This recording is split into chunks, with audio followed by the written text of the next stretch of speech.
To welcome from me, Jennifer Valentine-Miller, on another edition of the Jennifer Valentine-Miller Show. So today's introduction will provide feedback from an event that took place last week around one of my campaigns that I support, which is around prisons, ex-inmates, and our marginalized community.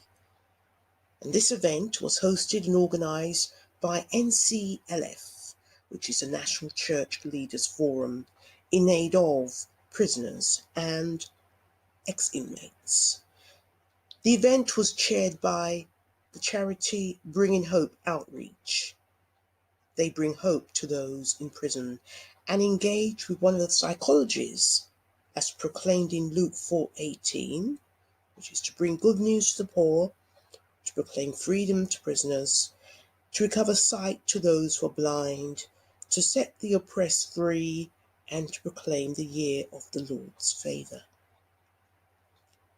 The call for the meeting was due to issues being faced during COVID-19, when statistics told us that there are 75% of men in prison, women came in at 5%, and our youth offenders make up 10% within Her Majesty's prisons. The stage, it seems, underpinned by racial injustices, with black minorities and the relationships they have within the system stands at 10-3 in favour of their white counterparts. And again, that is according to data statistics.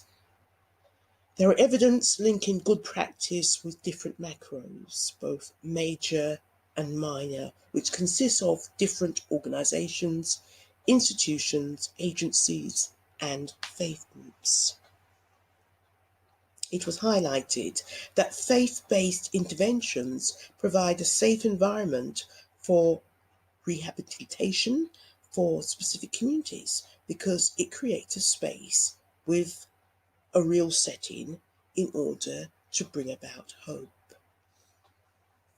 A. Lord in 1984 was quoted as saying, "Our youth's dreams are no different from our own dreams, and their dreams are no different from our own."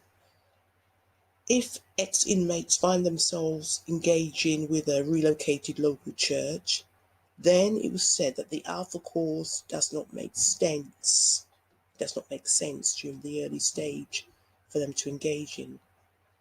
Ex-inmates are not able to fully relate to alpha at an early stage. They're able to explain their past because the ex-inmate has a powerful experience. There was a senior pastor on the committee, and he commented on the need to understand equalities and the disproportionates at every angle. There needs to be an understanding of the root cause of what drives someone into prison, i.e. why they choose to break the law. Do they really want to talk about the experiences as criminals or as offenders? Is Christ at the centre of their move forward? What is their home like or home life like? Is there a foundation to live a prosperous life? Does this feeling of being depressed display how they behave on the streets? Is depression the root cause? What is a church's experience like? Is Christianity taught with authenticity? Is it naturalistic? The lack of thought within our churches is affecting our boys. They can see the truth from pretense. The senior pastor also understands that some parents are working 3 jobs. The history of the Bible is vital, and the Trinity needs to be taught step by step. The forum also felt there is a need to address domestic abuse because some boys are affected by this. And so many boys want to attack their fathers when they leave prison. How will this affect young boys growing up into adulthood? A representative from the largest prison in Britain, HMP Birmingham, said that two elements are vital for prisoners. One of them is love, the second is trust, especially in prison chaplaincy. Love and care, if it's left out, is a disaster. Chaplaincy should be there to support parents as well, because mum is the most important person in these prisoners' lives and ex-inmates' lives as well. An inmate spoke of the root cause he faced as a Category A to Category D inmate, and Category D is the highest.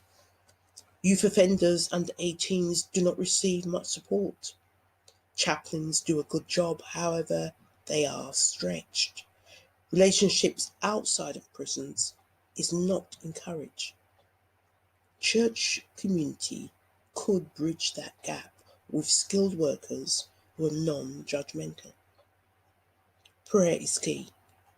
It does provide commodities.